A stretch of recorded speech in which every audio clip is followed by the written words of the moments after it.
This is Ron125, back for yet another great reaction. Okay, this is part 9 of Greater Terran Union, Stellaris Invicta. This is part of the main, this is the last of the main ones, there's like an epilogue, I know that.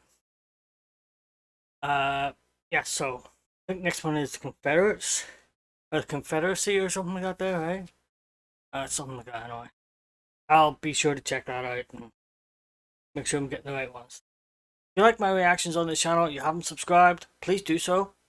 And if you like reactions in general, that's movie and TV reactions to anime, you might want to head to my second channel, which is Well Spark Take 2. I do TV and film and anime over there. I don't think I've done TV episodes yet, but there's definitely movie and anime ones on there. If you want to check that out, and if you like what you see, subscribe, that'd be great. Okay, let's jump in.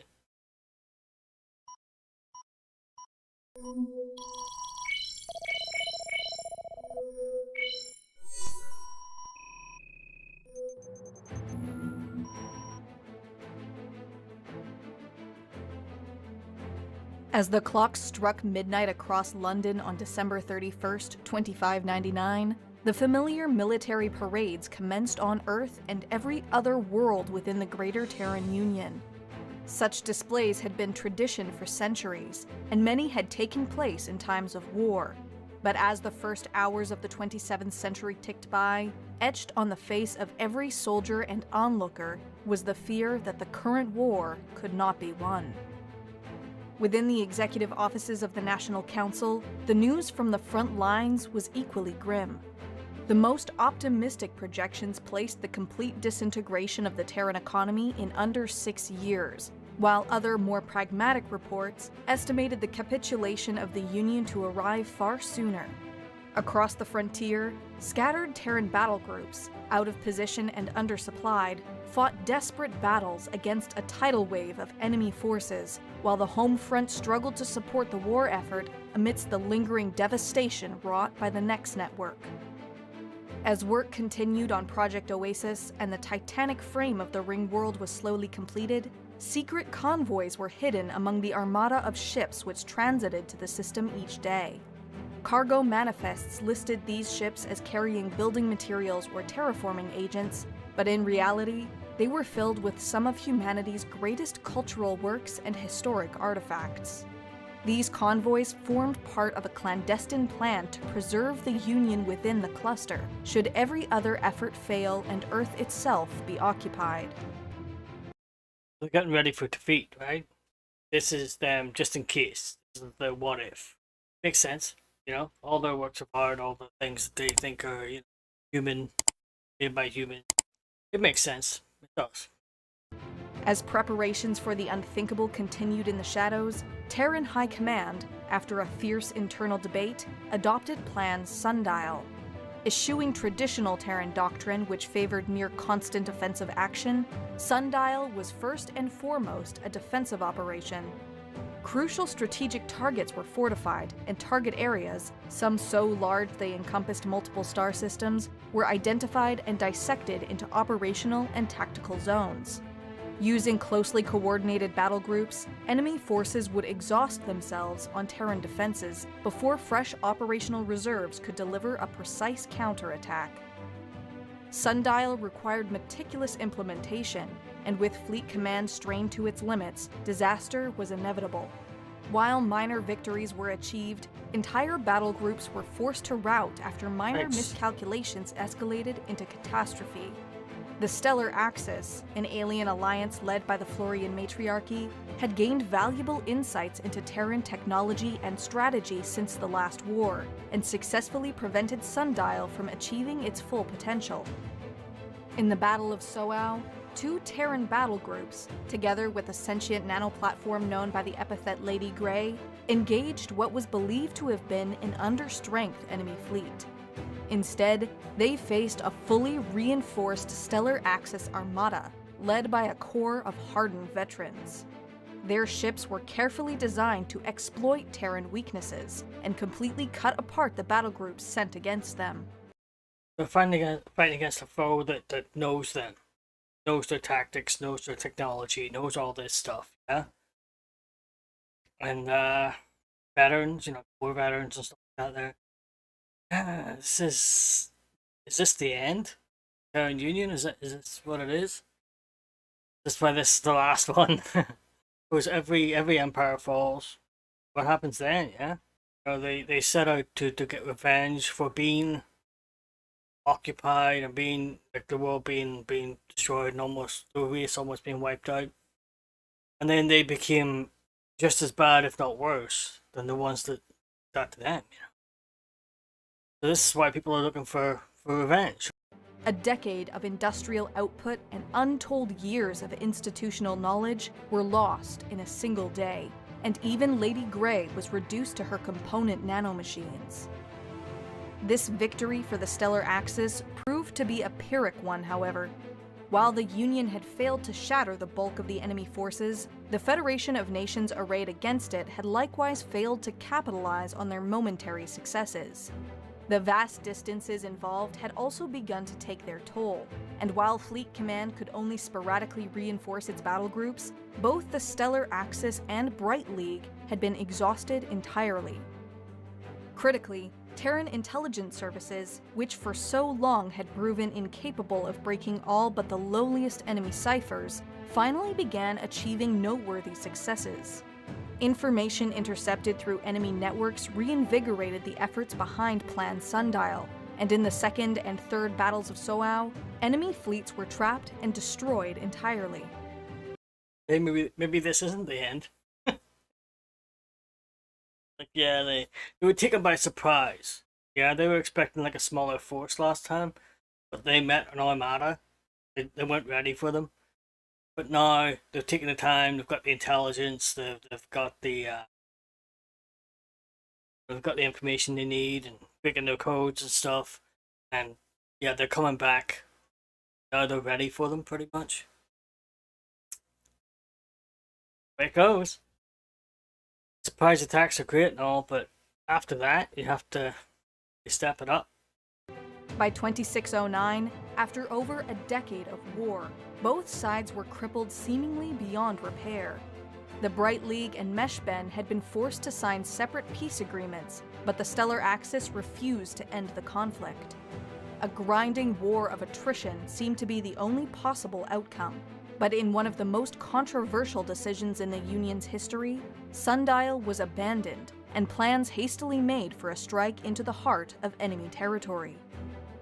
A single Terran battle group, assembled from the survivors of other formations and reactivated reserve ships, transited through the gateway network to the border systems of the two most powerful nations in the Stellar Axis. Both the Florian Matriarchy and the Algorithm, a machine empire suspected to be responsible for the creation of the next network, were caught completely unprepared. See, this is what happens when you put all your hopes on one battle. It doesn't work out, and then you do win the battle, but then you don't know what to do next, and then you get crushed, and then your enemy just goes, you know what? Let's stop being defensive and let's just go and slaughter them. Yeah, yeah. Oh well.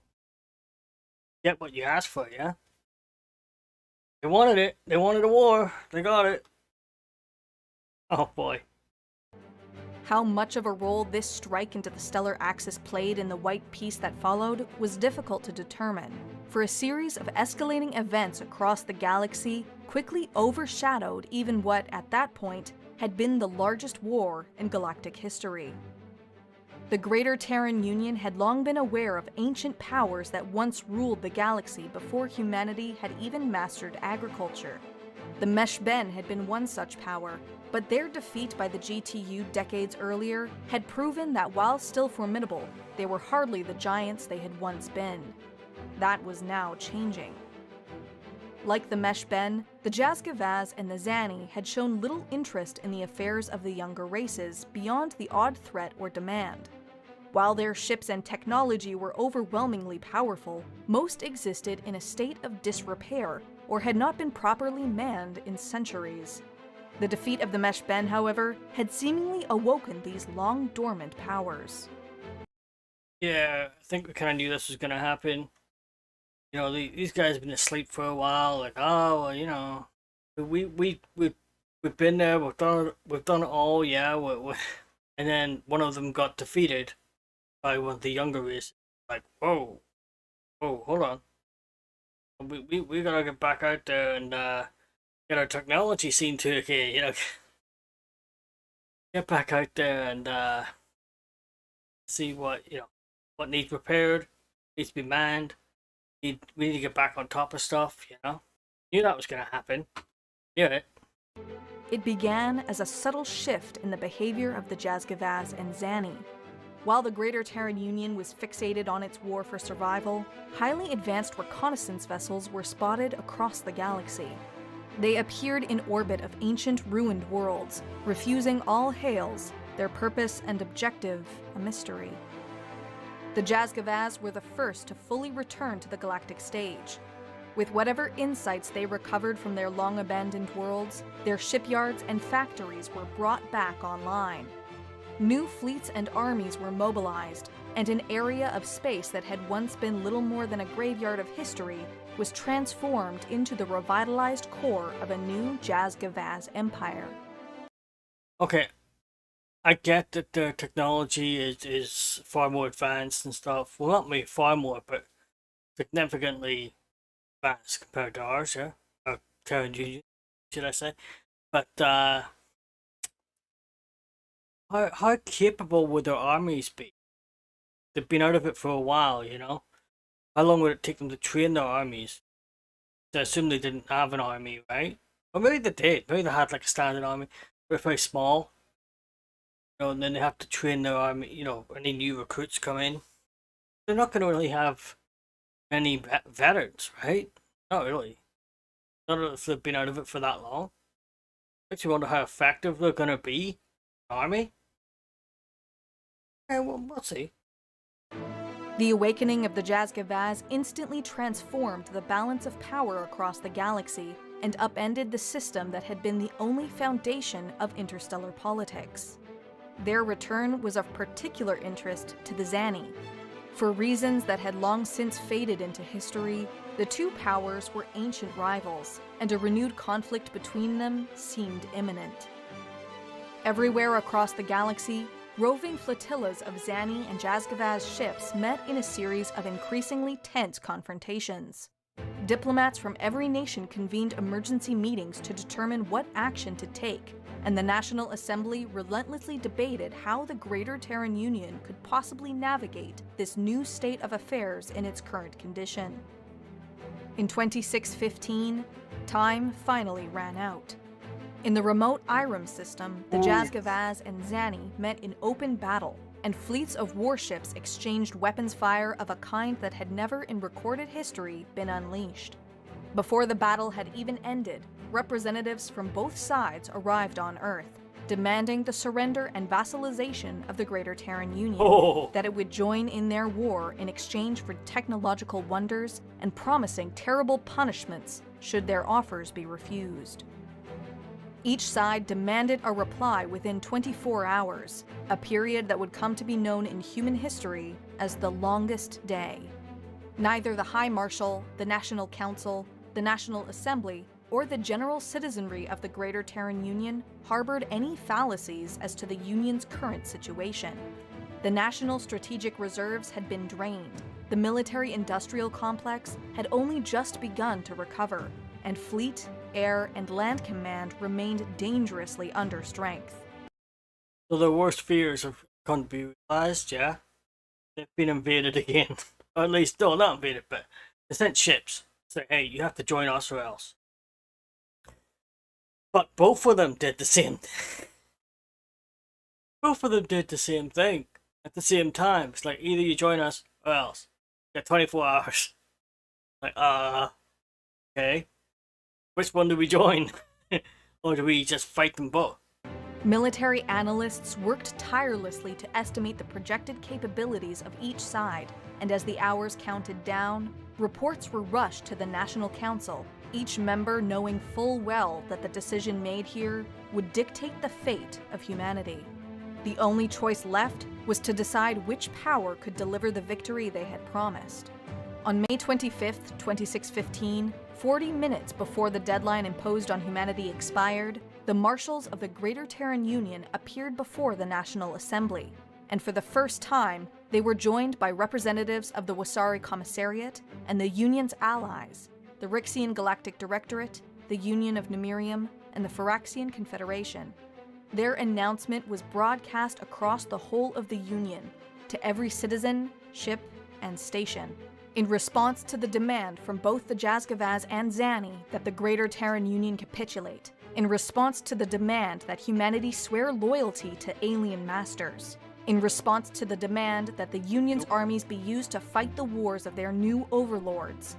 In response to the demand that Earth be governed by alien overseers, the High Marshal announced that the reply from the Greater Terran Union was a single word: never. The reaction from the Terran citizenry was nothing short of fanatical. In each night that followed, every public square in every city was filled to capacity, lit by endless torches as hundreds of thousands enlisted or re-enlisted in public swearing-in ceremonies.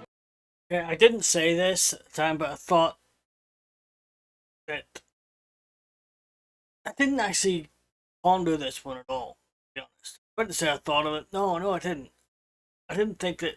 I thought the humans would never accept like an overlord sort of situation, although it seems like an impossible task to defeat both of them. What I just said there, like as soon as they said never, people just went insane, just went crazy, like and joined up to fight. You know what I mean? But pretty much what happened. I forget what the original aliens were called, invaded Earth, but pretty much the same thing, right? They don't want revenge this time. They just don't want to be subjugated. You know, they're used to being the ones doing the subjugating. But humans will always fight for their freedom. Will they be able to pull it off? That's the question. The largest corporations pledged to double their output, and campaigns to collect war materials, reject superficial luxuries, and give everything to the cause swept across both state and social media. Nice. Events that just months before would have seemed impossible grew commonplace. One by one, the other great nations of the galaxy, the Sofox Garden of Worlds, the Tenga Hierarchy, the Pux Directorate, the Ru Confederated Planets, and many others, rejected the offers of the Jazgavaz and Zani. In the Avenue of Triumph in London, the flags, banners, and standards of new alien allies were raised alongside those of the Union and its commissariats. That's another thing I didn't think of. I thought it was just Earth that was given the ultimatum, yeah? But no, other worlds were too, right? It makes sense that they would join together with the Terran Union to fight this. So it's not just the Terrans that they have to fight, it's everyone. All the younger races are coming together, most of them anyway. Yeah, they're in for a hell of a fight, you know? Even if they have better technology, just the sheer number of ships and personnel against them. I could be wrong. Maybe they'll win. Maybe it'll be a stalemate. Maybe I don't know. But as long as you know the two alien races won't join together, they hate each other. That's your one like saving grace. Yeah. You have combined your forces with other people that you used to fight against and all this. Yeah. And more or less, you're coming together as equals. You know, whereas before you were at the top, you know, I have to treat everyone the same. Everyone's equal. Everyone's fighting for their freedom. Everyone's fighting for their right to exist, be free, and yeah, this is exactly what our galaxy needed: a common threat. We like a big common threat to fight against. Yeah. When the Stellar Axis pledged to fight alongside this growing coalition, citizens across the Union were moved from apprehension to tears as choirs belonging to the Florian Matriarchy performed the anthem of the Greater Terran Union from Remembrance Plaza. What words alone could not mend, actions healed. When the first Xani fleet arrived in the Styx system, intending to seize control of the extragalactic cluster, they were repelled by the fleets of Fleet Command, together with the Rixian Galactic Directorate and the Algorithm. This early victory helped cement the foundation of what had been considered an unthinkable alliance. But the reports from the rest of the galaxy were far less optimistic. Even as they battled each other across the galaxy, the Jazgavaz and the Xani turned their fury towards the Coalition. The Star Concord, perhaps the most powerful federation in the galaxy and one that had avoided any major conflict in its history, bore the brunt of the assault, and their losses were horrific. Bordering the Xani, the Kingdom of Partoga, the Rue Confederated Planets, and the Pux Directorate were instantly overwhelmed, with even their combined forces hopelessly outmatched. On the far side of the galactic core, the Jazgavaz pushed ruthlessly into the territories of the Stellar Axis, with the Florians the first subjected to a weapon of unparalleled cruelty. Utilizing platforms similar in design to the Sword of Terra, the Jazgavaz were able to encase entire worlds within an impenetrable energy field, severing them from the greater galaxy and forcing those trapped on the planet's surface to gaze out on a universe they could never again experience. Planet after planet was subjected to this terrible fate, with both the Algorithm and Commonwealth of Xana reporting the use of this weapon on their worlds. That's crazy. I mean, I thought that humans might come up with something like this, because they were like trying to create that like ring thing, or like ring planet thing, or some ring star thing, to create like lots of energy. I thought, well, what if they could like put a force field around a planet and stop them from? But to think somebody had already done it, that's just crazy. I never thought they would do it. I never thought humans could actually do it. I thought, oh, well, what if they did do that? You know, that'd be crazy, that'd be nuts. But I thought, no, they wouldn't be able to do that. No way. Even with that much power, I don't think they'd be. Obviously, these guys have found a way to do it.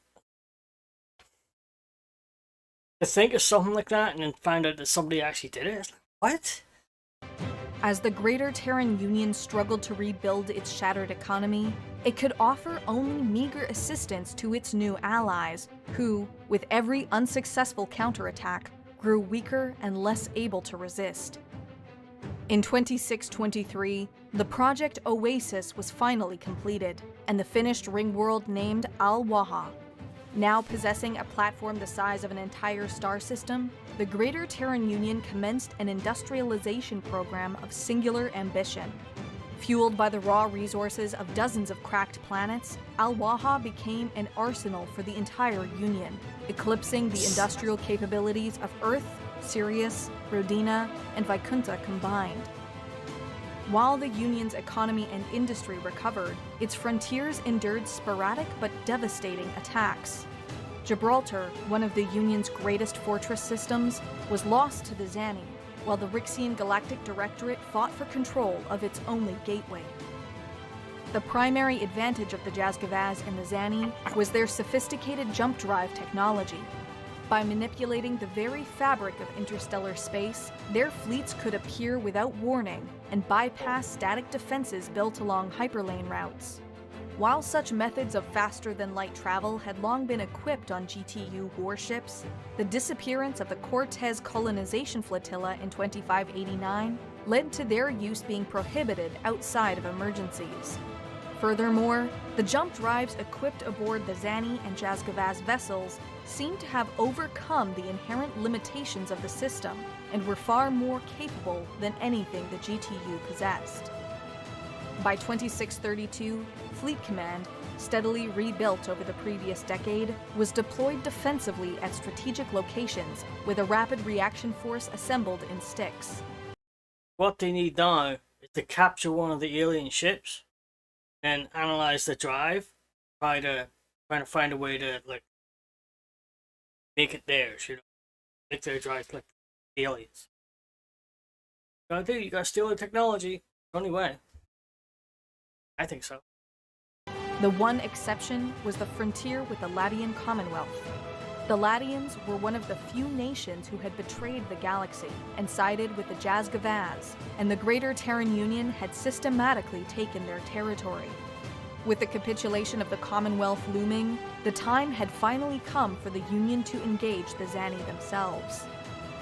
Emerging through the still operable Gateway network, the assembled battle groups arrived in a region of space that had once been the center of the stellar concord, now a graveyard of drifting wrecks and condemned worlds. When the warships of the Zani appeared, the Union and its allies were caught out of position.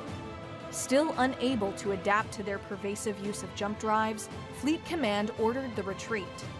Unable to transit out of the system before the Zani had engaged, the fleet's admirals ignored the order and redeployed the entire fleet while already under fire.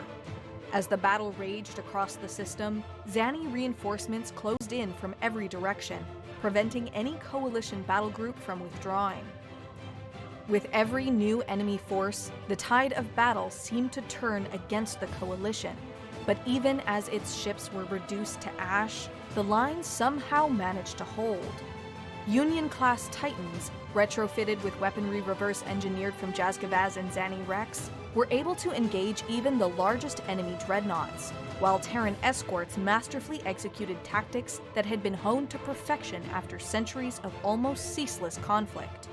The Zani had performed well against nations which war was itself an alien concept, but against a power that was born in conflict, molded by it, they faltered.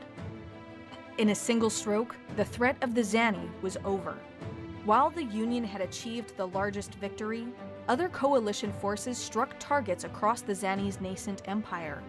But so long as the seat of their power remained, absolute victory could not be claimed.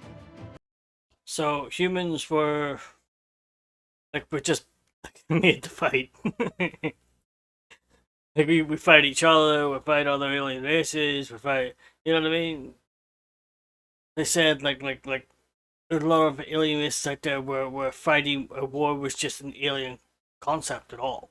They just don't fight. And humans come along and they literally born for more, you know what I mean? Just weren't ready for it. In 2639, the skies of the Zani homeworld erupted with the glow of Union landing ships as 7 army groups made planetfall. At the same time, the Sword of Terra, secretly retrofitted, was unleashed on the planet's moon, bathing it in neutron radiation and instantly killing every living organism, while keeping its advanced technology and facilities intact. So, they just killed all the people on that moon. Yikes. Say keeping all the facilities, things intact, right? They're more or less showing the main planet, this is what happened to your world if you don't surrender. This is it. This is what's gonna happen to you. The entire species will be wiped out pretty much. Or at least your home world will be taken. Completely. Yikes. When the sight of this reached the last remaining Zani defenses, their resolve crumbled, and the flags of the Greater Terran Union raised over their capital. The technology of the Zani, one of the last ancient powers of the galaxy, was firmly under Terran control. With the Zani gone, plans for a great counteroffensive against the Jazgavaz were formulated, and the coalition mobilized its fleets outside their borders. Troubling reports were beginning to reach these forward elements, however, and strange readings were being recorded across that entire region of space. Even more reckless than the Zani in their use of jump drive technology, the Jazgavaz had seized an enormous region of space, utterly devastating both the Florian matriarchy and the algorithm. This success had come at a cost, however, and rips in the fabric of reality had begun to form across their conquests. Yeah, I was gonna say that if Jaskabad or something they're called, yeah, I can't pronounce it. But if they think they're gonna lose, would they destroy worlds that been holding hostage this whole time? Those force fields, can they be turned into like a big bomb, destroy those planets? But no, apparently they're just tore holes in reality itself. Yikes. Oh, wow. Um, yeah. Well, there is that, right? When the first attacks occurred, they were beyond conventional understanding. Jazgavaz's fleet seemed to disintegrate or just disappear entirely. Worlds that had been observed as merely occupied by the Jazgavaz appeared stripped of all living matter in a fashion that surpassed even the Sword of Terra. The only accepted explanation was that the unrestrained use of jump drives had opened a fissure across dimensions, bringing the Jazgavaz and the rest of the universe to the attention of an enemy far greater in power. Oh, Their ships were indescribable, and their advance relentless. The might of the Jazgavaz was immediately eclipsed, and world after world was swept of all life. With every new system they took, interdimensional anchors came into being, strengthening their hold on this new reality. The Coalition wavered. This extra-dimensional threat was beyond anything that had come before, and in an ultimate irony, those planets trapped within the energy fields created by the Jazgavaz now seemed to be the only safe ground in the galaxy. Not even during the height of the war against the Jazgavaz and the Zani had the Coalition suffered such losses, and it was above what its constituent nations could endure. Their fleet slowly retreated behind their old borders, waiting for some new discovery to tip the scales and deliver hope. so whereas before these worlds were surrounded with force fields, like, oh no, we can't leave. Oh, how terrible! It's like, oh, okay, can't leave, yay! But they can't get in either. But then you'd think that if the Jazgabad technology is so ineffective against this new species, they'd be able to destroy those force fields, probably. Right? I think so. They're just not bothered at the moment because they're too busy trying to conquer our reality at the moment. So I think they're saving those worlds for whenever they're pretty much won. Time was against them, however. Each new month, masses of eldritch machines poured out of the interdimensional rift, threatening to overwhelm what little resistance remained. The National Council was likewise conflicted, unsure whether to push forward or consolidate behind another plan like Sundial.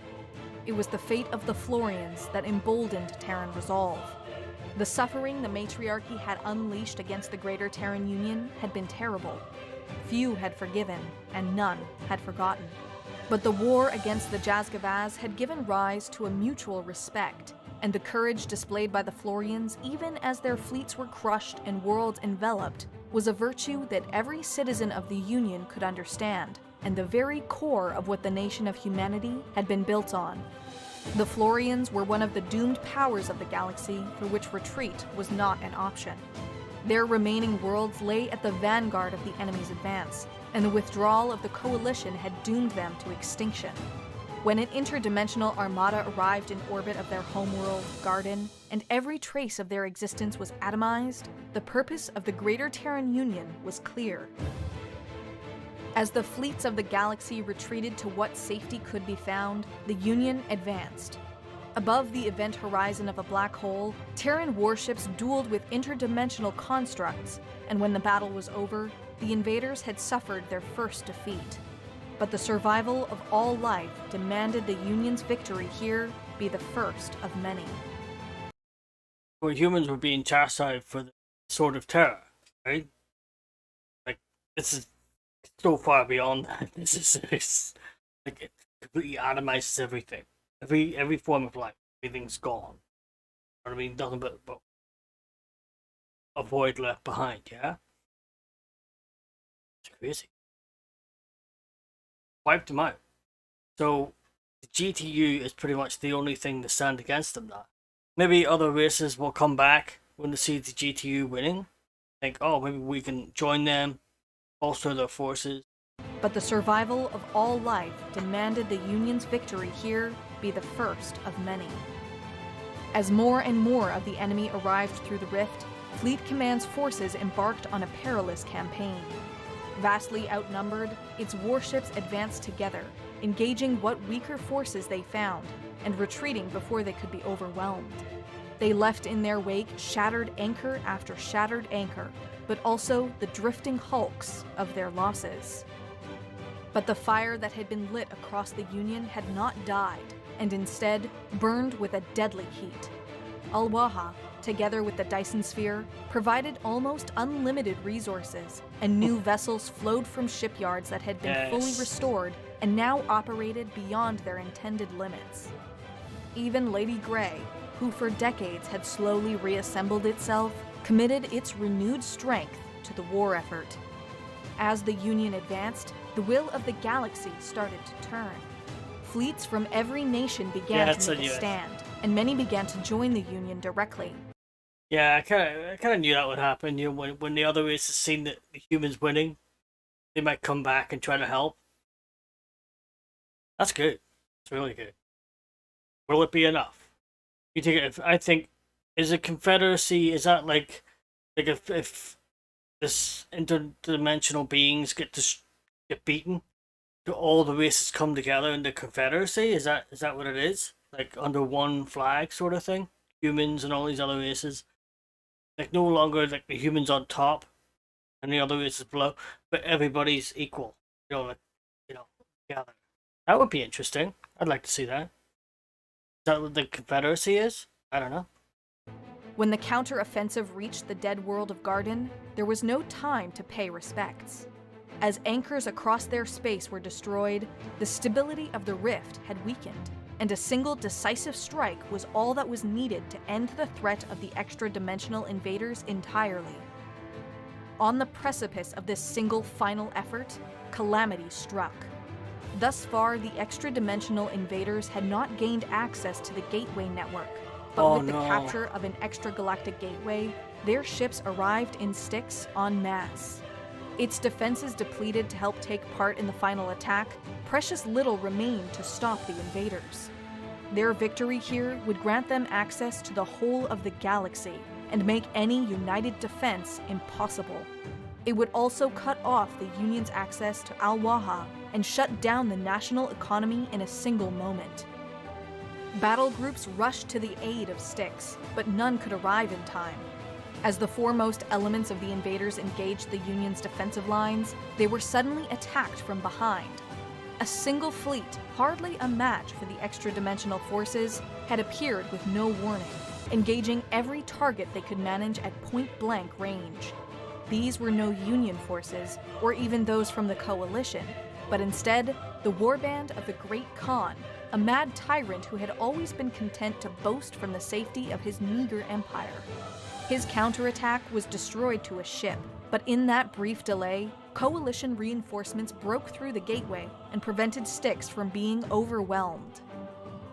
With the path open, the combined fleets and battle groups of the Greater Terran Union struck like a thunderclap against the rift. Wasari, Rixians, Polenians, Skiro, species who for centuries had resisted humanity, now fought alongside them, honored allies in the greatest battle of all history. As the rift was damaged, the extra-dimensional invaders converged on the system from across the galaxy, only to be intercepted by the emboldened Coalition. Slowly but surely, Terran battle groups cracked the invaders apart, until the rift itself was undefended and exposed. This is awesome. This is brilliant. I love it. Yeah. Great Khan sending in his fleet, small fleet. He probably knew it would be destroyed, but it gave the Terran Union a chance to regroup and strike back.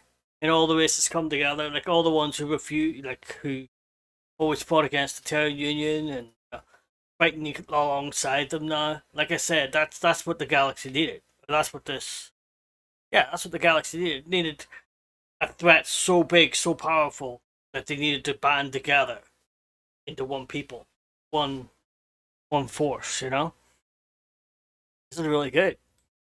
Fire from every warship poured into the rift until there was nothing left. The remaining invaders were directionless, their roaming armadas hunted down and destroyed. When the fleets of the Greater Terran Union returned to Styx, and from there redeployed to their peacetime stations, They arrived not only as saviors of the Union or of humanity, but of every form of life in the galaxy. A galaxy that would never be the same. That was crazy. That was incredible. Best one yet. Honestly, the best one yet. I know there's more. I know there is more. There's an epilogue thing, and then there's like Confederacy or whatever. I don't know what. I'll have to look it up. If you guys want to let me know the order again, because you told me a while back, and I forgot. But tell me what comes next. Is it the Confederacy or is it something else? If you don't, I'll just look it up. But that was by far the best one yet, and it was nice to see all the species coming together, all the ones left, to fight. You know, but the GTU was the main force. While everyone else ran away, tried to hide, GTU was out front. You know what I mean? Actually fighting them continually. You know? And winning. So yeah, so now they're the saviors of everybody. All life. Galaxy. In the universe, actually, potentially. Think about it.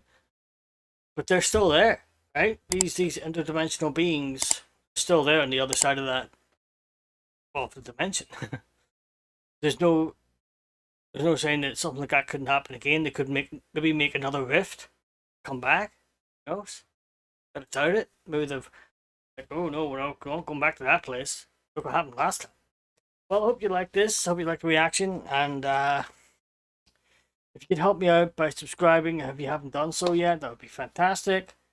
If you like movie and TV reactions, anime reactions, go to my second channel, Royal Spartan Take 2, and subscribe there as well. That would really help me out. I really need help for there too. So, till next time, I am out of here.